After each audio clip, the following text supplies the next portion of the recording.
19वें Asian games China में पंजाब के खिलाड़ियों की नाक़िस कारकर्दगी के हवाले से secretary sports and youth affairs Punjab Shahid Zaman और director general sports Punjab doctor Asif Tufail की ज़ेर सदारत नेशनल हॉकी स्टेडियम में अहम इजलास मुनक़िद हुआ, जिसमें पंजाब की 20 स्पोर्ट्स एसोसिएशंस के ओहदेदारान ने शिरकत की। इजलास में पंजाब के खिलाड़ियों की 19वें एशियन गेम्स में कारकर्दगी, इनकी सिलेक्शन का मयार, खिलाड़ियों की ख़राब कारकर्दगी की वजूहात और आइंदा के लाइहा अमल पर अहम फैसले किए गए। इस मौका पर secretary sports youth and affairs Punjab Shahid Zaman ने खिताब करते हुए कहा कि स्पोर्ट्स की तरक्की के लिए हम सबको किरदार अदा करना होगा। मेरिट पर सिलेक्शन से ही स्पोर्ट्स तरक्की करेगी।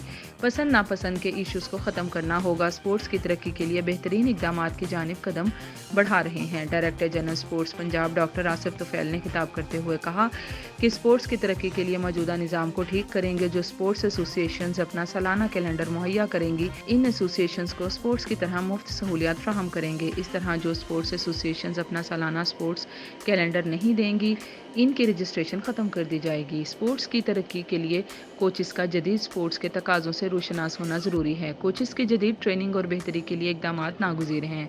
पंजाब स्पोर्ट्स एसोसिएशंस ने नाक़िस कारकर्दगी पर जायज़ा लेने के इजलास को सराहा और इसे स्पोर्ट्स की तरक्की के लिए बेहतरीन अमल करार दिया।